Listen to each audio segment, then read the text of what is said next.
नातूंना लग्न देखो, कुंतू देखो, जंतू देखो, पण विचार करा काळ केव्हा कधी कशा पद्धतीने झडप घालेल सांगता येत नाही. कोण जाणी सके काळने सवार काले घेऊ तसे. कोण जाणी सके काळने सवार काले घेऊ तसे. जाणी सके काळने सवार काले घेऊ तसे. कोण जाणी सके काळने सवार काले घेऊ तसे. काया माती हंसलो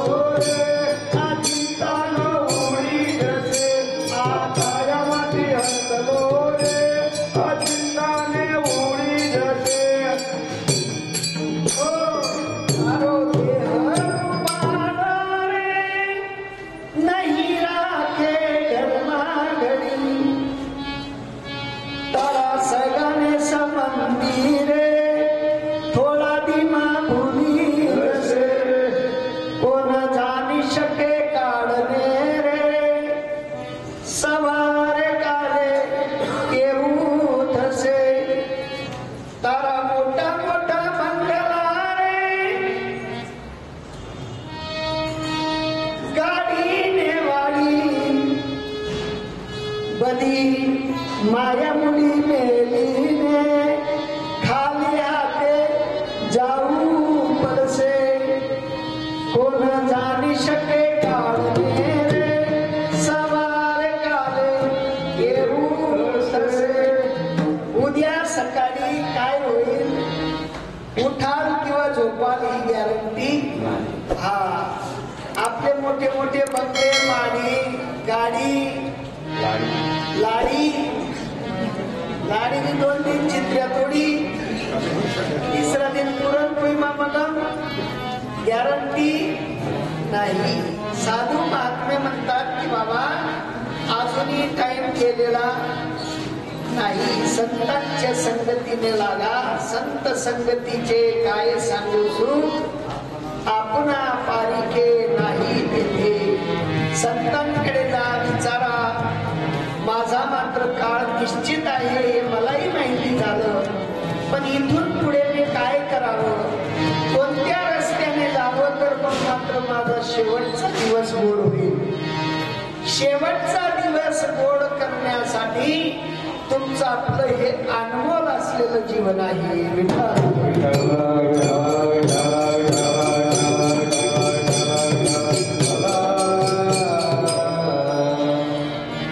ताईजींना जाऊन आज महिना सव्वा महिना झाला. महिन्या सव्वा महिन्यापूर्वी ताईजी आपल्याकडे आलेले होते. दुःखाने पीडित होत्या, पायाला लागलेलं होतं, पण भेट झाली नाही. औचित्य आणि ज्या दिवशी गतप्राण होणार होत्या त्या दिवशी आम्ही भेटायला गेलो. बोलू शकल्या नाही, पाहू शकल्या नाही. कारण तरतूद आहे. असो सद्गुरूंचं सानिध्य 2 मिनिटं, 2 सेकंद, 1 सेकंद जरी फक्त झालं तरी मात्र सद्गुरू सानिध्यात गेल्यानंतर जीव आजामेळासारखा सदाचा महात्मा कुठेतरी रिव्हर्स येऊ शकतो. तेव्हा तुमची आपली काही गोष्ट तुमचं तोडून महात्मे त्यांना सुद्धा या कालगतीच्या नादी लागून रिव्हर्स यावं लागतं. आपली तुमची गती वेगळी आहे.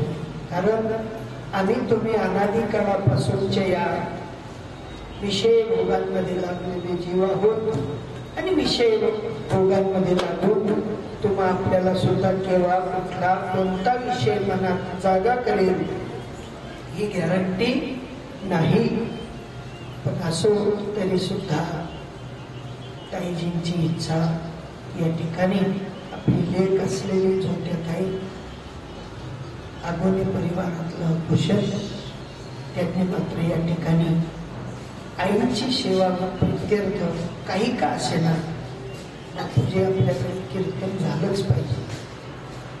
म्हटलं बाई कीर्तनाला काही काळ वेळ लागत नाही. कारण काळ वेळ नाम उच्चारिता नाही. दोन्ही पक्ष पाही उद्धरती.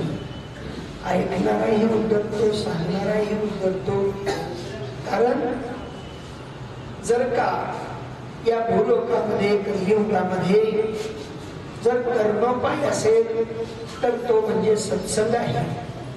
सत्संगाने माणूस घडी 2 घडी 4 घडी 6 घडी स्थिर होतो आणि त्या सत्संगाने ती स्थिरता प्राप्त होते.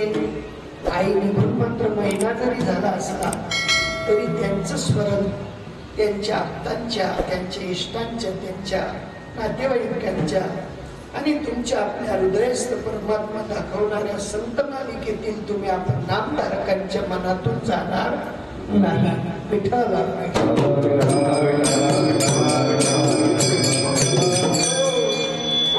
एके वर्षी ताईंनी 10,000 रुपये आपल्या धर्म कार्याला मोठी क्षेत्रामध्ये कबूल केले होते. पण त्यांच्याकडनं येणं होणार नव्हतं. तर त्यांनी मात्र स्वतः हस्ते परास्ते म्हणजे आपल्या मार्फत ते पैसे पोचवले. जरी येणं घडलं नाही म्हणले बापूजी तरी मात्र तिथपर्यंत हे दान पोचलं पाहिजे. जर बारकाईने विचार केला, तीन आपत्यांचं पालन पोषण त्यांचे पतिदेव लहान असताना लेकर देहत्याग केलेला होता आणि त्यांचं संगोपन करून या लेकरांना मोठं केलं. नाते गोते जोडले, सोयरी केली, मुलं बाळ झाली, सगळं काही करत थोडा घोगऱ्या आवाज तू कसं हॅलो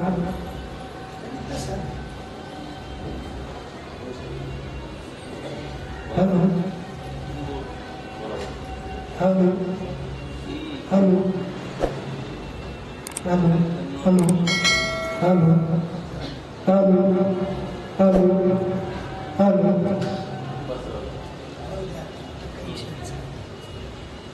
एवढ्या कष्टातून मात्र लेकरांना वाढवणं इतकं सोपं नाही.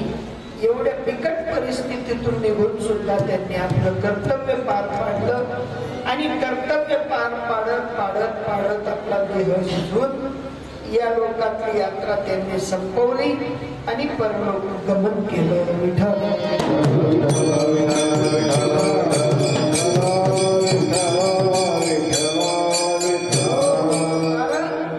गुरुनिष्ठेचा जो भाव आहे तो मात्र कुठे ना कुठे कामी लागतो. तुम्हा आपल्याला वाटतं की या जन्मात दुःख भोगावं लागलं, पुढच्या जन्माला कसं काय येता येईल. पण इथून जी आपण जमापुंजी मात्र सद्गुरु ज्ञानाची घेऊन जात असतो ती पुंजी आपल्या येणाऱ्या जन्मात मात्र कामी लागते, यात संशय नाही.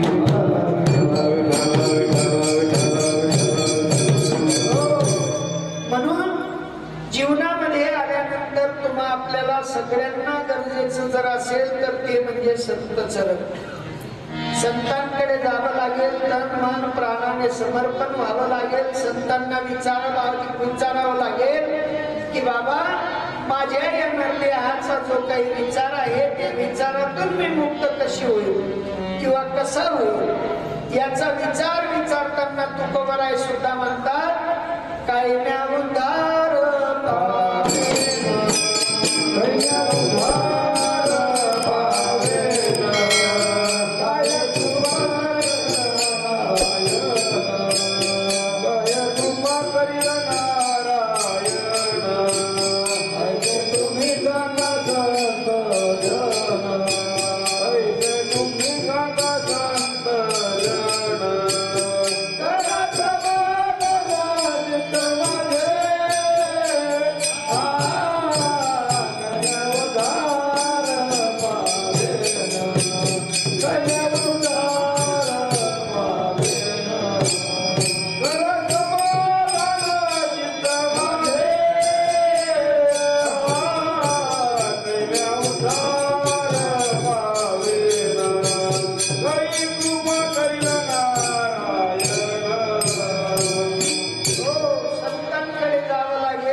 कशात आहे, मी हा तरुणोपाय कसं काय जाणून घेऊ शकू, असा आदर्श मात्र संतांकडे मांडायचा आहे. आणि एकदा संतांकडे तुम्ही मात्र विनीत भावाने, शरणागत भावाने जर का प्रार्थना केली, तर संत हे दयाघन असतात, संत हे दयाळू असतात, उदार असतात, कृपाळू असतात. आणि तुम्हा आपल्याला तो तरुणोपाय लगेच सांगतात, त्याला विलंब लावत नाही. आणि असा तरुणोपाय शोधण्यासाठी या मनुष्य देहाची मात्र निर्मिती भगवान परमात्म्यांनी केली. देवाने हात दिले, पाय दिले, डोळे दिले, कान दिले, बुद्धी दिली, विचार करण्याचं सामर्थ्य दिलं. कशासाठी दिलं? तर भजनासाठी दिलं. पण परिणाम झाला उलट. आम्ही भजन सोडलं आणि मात्र लावून दिली. भजन सोडून दिलं आणि भोजनाच्या नादी लागलो. सकाळ झाली म्हणजे काय बनवू आणि संध्याकाळ व्हायची म्हणजे काय करू, चिंता नाही का? चिंतेतून बाहेर निघण्याचा विचार करा, चिंतेत अडकू नका. कारण चिंता ही जीवाला घातक आहे. पण त्याच भगवंतांचं चिंतन केलं तर मात्र ते तरुणोपाय आहे. आणि म्हणून तरुणोपाय शोधा. तरुणोपाय शोधण्यासाठी संतांकडे जा, संतांना विचारा, देव कुठे आहे, कसा आहे, कधी भेटेल, कोणाच्या मार्फत भेटेल, देव माझ्याशी बोलेल का, मी देवाशी बोलू का, असं विचारलं कधी? कोणी विचारायला तयार नाही. संत महात्मे म्हणतात, बाबा इकडे तिकडे शोधून देव भेटणार नाही. संतांच्या सानिध्यात गेले, संतांकडे गेले तर संतांकडे देव आहे याचा पाठपुरावा आहे. साधू संतांनी एक दुसऱ्याला पूरक पाठपुरावा मांडला. ते म्हणतात, देव बसे चित्ती तयांची घडावी संगती. ज्यांच्या चित्तात देवाने वस्ती केलेली आहे अशा महात्म्यांची संगती घडायला पाहिजे. आणि अशांची संगत घडली तर देव भेटल्या वाचून राहणार नाही. देव आजही भेटतो. देव कुठे गेलेला नाही, देव कुठून येत नाही, देवाला आणावं लागत नाही. देव आहे त्या ठिकाणी प्रत्यक्ष रीतीने आहे. तुम्ही आपण या ठिकाणी बसलो कोणाच्या सत्तेने? आपल्या सत्तेने का देवाच्या सत्तेने? काय माहिती. बिल्डिंग जर का असं असं आलंय की लोक असं असं करत आहे.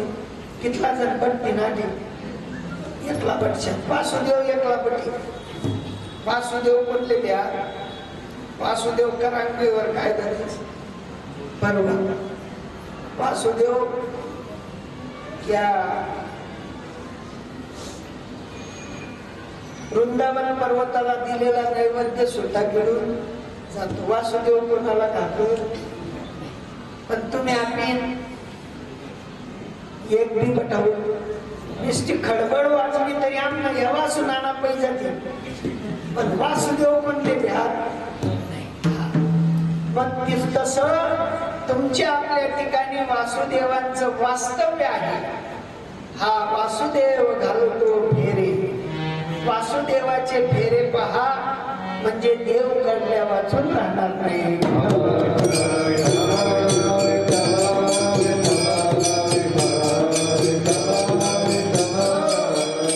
देव कुठे जात नाही, देव कुठून येत नाही. जसं आकाश कुठे जात नाही, आकाश कुठून येत नाही. पृथ्वी कुठे जात नाही, पृथ्वी कुठून येत नाही. वारा कुठे जात नाही, वारा कुठून येत नाही. पाणी कुठे जात नाही, पाणी कुठून येत नाही. जसा पंचमहाभूतांचा विचार कुठे जाण्याचा किंवा येण्याचा नाही, तद्वत विश्वव्यापक परमात्म्याचा विचार सुद्धा तोच आहे. देव कुठे जात नाही. पण आमच्या मतीत मात्र थोडासा फरक पडतो आणि आम्हाला जिथे नाही तिथे देव शोधायची गरज पडते. आता इकडे तिकडे शोधून कधी देव भेटेल? देव भेटणार नाही. देव भेटावा असं जर का वाटत असेल तर मात्र अंतर्मुख व्हावं लागेल. साधन साधना पाहिजे. साधन असेल साधना नसेल तरी अंतर्मुख होता येणार नाही. साधनही असावं, साधनाही असावी आणि एका दिवसापुरती नसावी, सतत असावी. ज्याप्रमाणे तुमच्या आपल्या जीवनात व्यवहारिक दृष्ट्या जर पाहिलं तर कंटिन्यू ड्युटी केली तर मग मात्र पगार भरघोस येतो. जर का कंटिन्यू ड्युटी नाही केली तर पगारच जसं काप ठेवला जातो. तद्वत भक्ती सूत्र सुद्धा त्याच पद्धतीचं आहे. साधू महात्म्यांनी तुम्हा आपल्याला विचार समजून दिला, पटवून दिला, मुक्का लावला, किडा लावला, माळा घातली, कानात काहीतरी पेरलं आणि त्या पेरण्यामागचा जो निर्देश आहे तो निर्देश जर का आपण पूर्ण केला नाही तर मग मात्र अपूर्णता आहे. आणि ती अपूर्णता आपल्याला घातक ठरल्या वाचून राहणार नाही.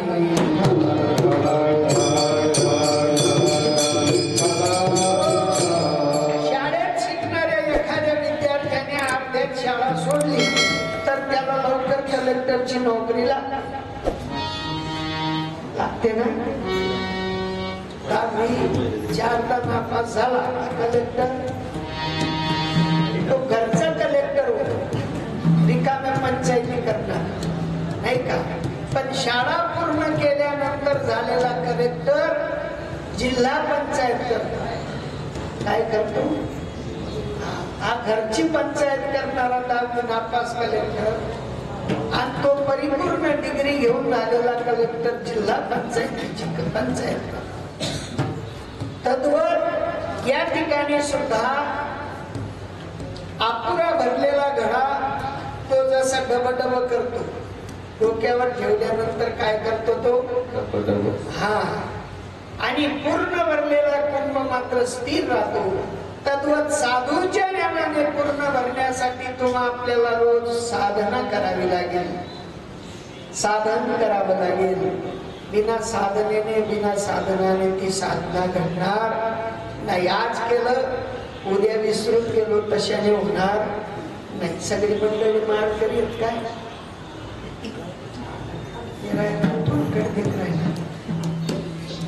सगळा जण माळ करी.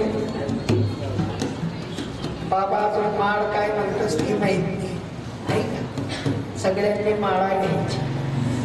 माळा का घ्यायची? मरताना आम्ही आजीबाईच्या तोंडात तुळशीपत्र टाकतो, आजोबाच्या तोंडात तुळशीपत्र टाकतो. का टाकतो? तर तुळशी सारखं पवित्र असं मात्र तीर्थक्षेत्र दुसरं नाही. आणि तुळशी वृंदावर लावतो, रोज मात्र पाणी सिंचन करतो, रोज नमस्कार करतो नाही का. कितीतरी महत्व आहे तुळशीचं. मग ती तुळशी माळा मेल्यावर कोणी आपल्या तोंडात पाला पोचेल त्याच्यापेक्षा आपण जिवंतपणे का धारण करू नये.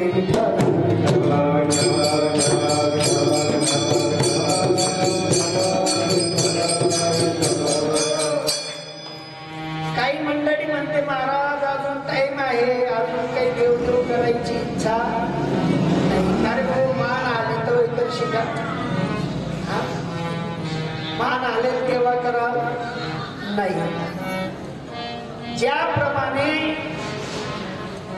लेकरांना शाळा शिकवली जाते, डंगऱ्यांना शिकवली जात नाही, तसं कमी वयाचे लोक भक्तीत चालतात, जास्त वयाचे चालत नाही.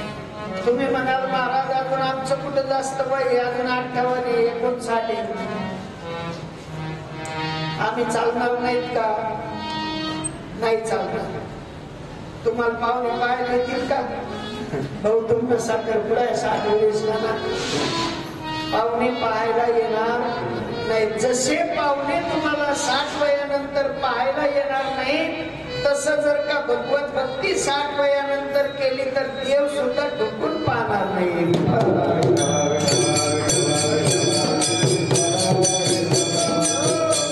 अलीकडे जर विचार केला तर सगळ्यांनी मात्र 16व्या वर्षाच्या आत बाहेर भक्ती केली. भक्त प्रल्हादांनी जन्मता आईच्या कुशीतनं पवित्र कुशीतनं जन्म घेतला आणि लहानपणापासून भक्तीला सुरुवात केली. ज्ञानोबरायांनी आपल्या आईच्या पवित्र कुशीतून जन्म घेतला आणि लहानपणापासून भक्त झाली. 16व्या वर्षी क्रांती केली. नरसिंहांना मात्र अवतार धारण करायला लावला. ज्ञानोबरायांनी 16व्या वर्षी क्रांती केली. रेड्याच्या मुखात तू वेद होतो.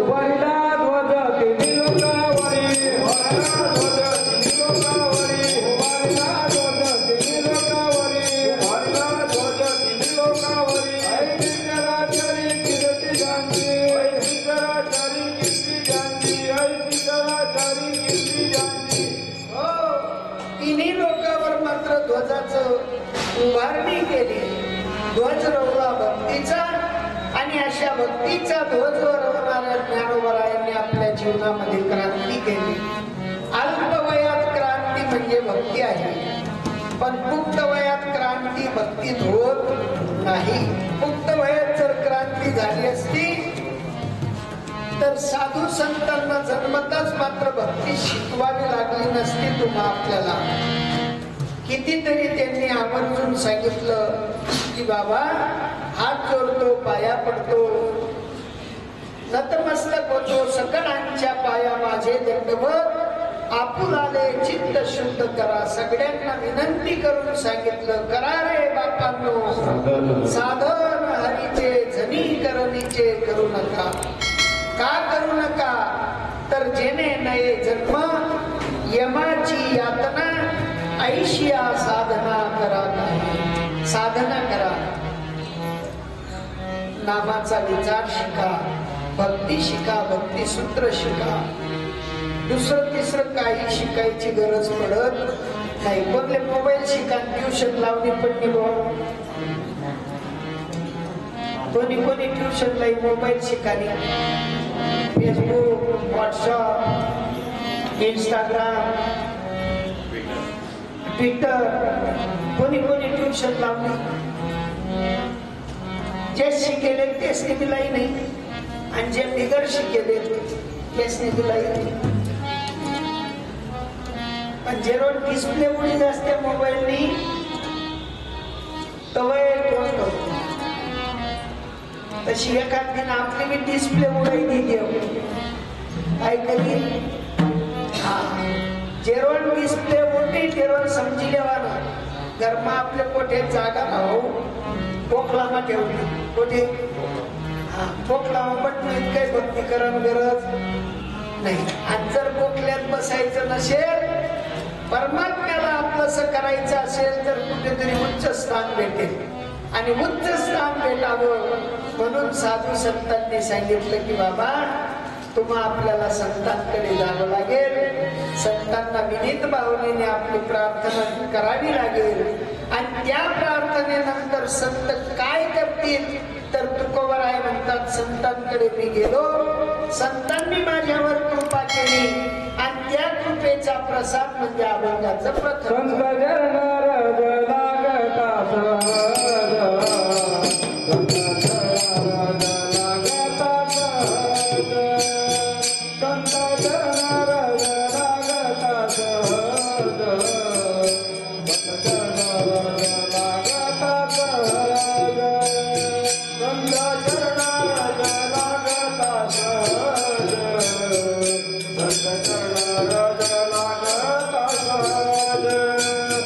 Ranga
मला सुद्धा भक्ती कळत नव्हती, पण मला मात्र माझ्या जीवनामध्ये संत आले आणि संत आल्यानंतर त्यांनी मात्र त्या धर्माचं त्या भक्तीचं बीज रोवलं आणि त्या भक्ती बीजापोटी माझ्या त्यांच्या चरणाच्या माध्यमातून मात्र माझ्या अंतकरणात असलेली जन्म मरणाची जी काही वासना होती ती बाद झाली.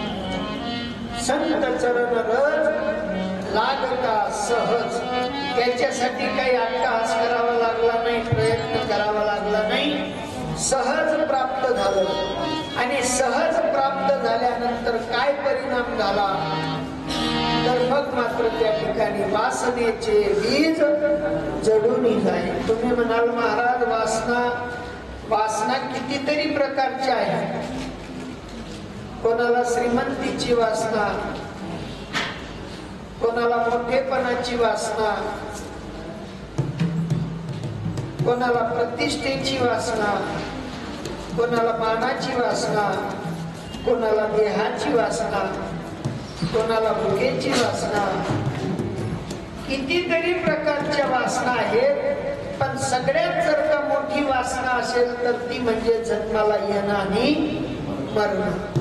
या सगळ्या उपवासना आहेत, पण मुख्य वासना म्हणजे जे अदामरणी जो जे आठवे तो तेची गती ते पावे.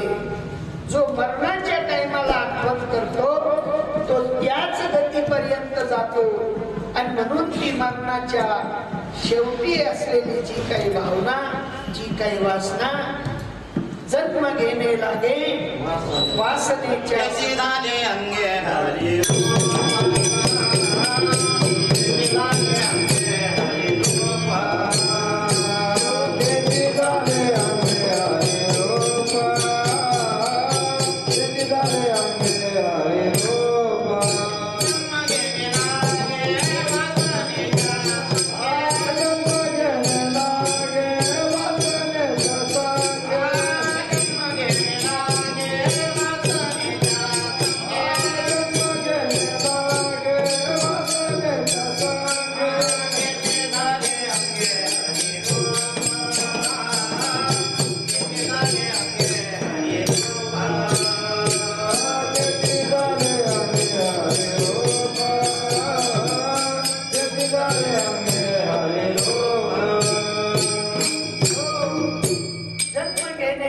वासनेच्या संगे. परंतु त्या वासनेला जर का बदलून टाकायचं असेल, तिला जर का हरिरूप करायचं असेल तर संतांकडे जावं लागेल. आणि ते जर का संतांकडे गेले तर काय परिणाम होतो तर तेची झाले अंगे हरिरूप.